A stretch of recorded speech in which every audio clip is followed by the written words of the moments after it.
రైట్గా Tamil Nadu CM Vijay నిర్ణయాలు ఆసక్తికరంగా మారాయి. ముఖ్యమంత్రిగా బాధ్యతలు చేపట్టిన తర్వాత పాలనా పరంగా తన మార్క్ చూపించుకునే ప్రయత్నం చేస్తున్నారు. పూర్తి స్థాయిలో మంత్రివర్గ విస్తరణ తర్వాత మిత్రపక్షాలతో కలిసి అడుగులు వేస్తున్నారు.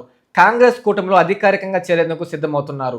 అటు డిఎంకే ఇటు అన్నా డిఎంకే విజయ్ అడుగులకు అనుగుణంగా వ్యూహాలు రచిస్తున్నాయి. ఇదే సమయంలో నటి త్రిషకు కీలక పదవి అప్పగించే విధంగా ప్రయత్నాలు సాగుతున్నట్లు టీవీకి నేతలు చెబుతున్నారు. తమిళనాడులో విజయ్ ప్రభుత్వం ఏర్పడిన తర్వాత త్రిషకు దక్కే హోదా పైన పలు రకాల అంచనాలు వినిపించాయి.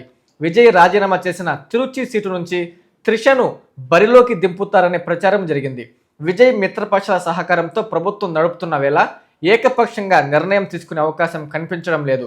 ఇదే సమయంలో టీవీకే కూటమి ప్రభుత్వం ఏర్పడిన తర్వాత రాష్ట్రంలో తొలిసారి రాజ్యసభ ఎన్నిక జరగనుంది. అన్నా డిఎంకే నేత షణ్ముగం రాజీనామాతో ఈ ఉప ఎన్నిక జరుగుతుంది.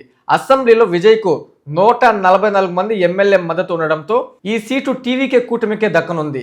ఈ సీటు కాంగ్రెస్తో సహా మిత్రపక్షాలు ఆశిస్తున్నాయి.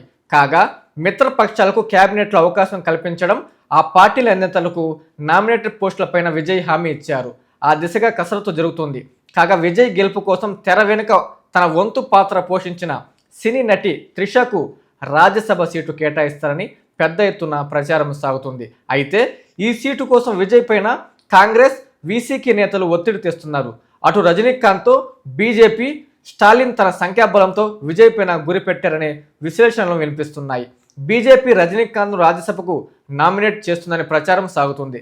దీంతో బీజేపీ అటు రజనీకాంత్కు అవకాశం కల్పిస్తే త్రిషతో కౌంటర్ చేసేందుకు విజయ్ సిద్ధమవుతున్నట్లు తెలుస్తుంది. బీజేపీ నిర్ణయాలకు అనుగుణంగా కౌంటర్ ప్లాన్ సిద్ధం చేయాలని విజయ్ భావిస్తున్నారు. దీంతో మిత్రపక్షాలతో చర్చల తర్వాత విజయ్ రాజ్యసభ అభ్యర్థిపైన తుది నిర్ణయం తీసుకునే అవకాశం అయితే కనిపిస్తుంది. ప్రపంచ స్థాయి రోబోటిక్ సర్జరీలు మన నెల్లూరు నారాయణలో 26 సంవత్సరాల సంస్థాగత అనుభవం, సాంకేతిక ఆధారిత వైద్య సేవలు, ప్రామాణికత, నాణ్యత మరియు నిబద్ధత, అధునాతన 3D high definition visualisation, surgeon పూర్తి నియంత్రణలో పనిచేసే multi articulated robotic arms, millimetre స్థాయి ఖచ్చితత్వం, మెరుగైన ఎర్గోనామిక్స్ మరియు స్థిరత్వం.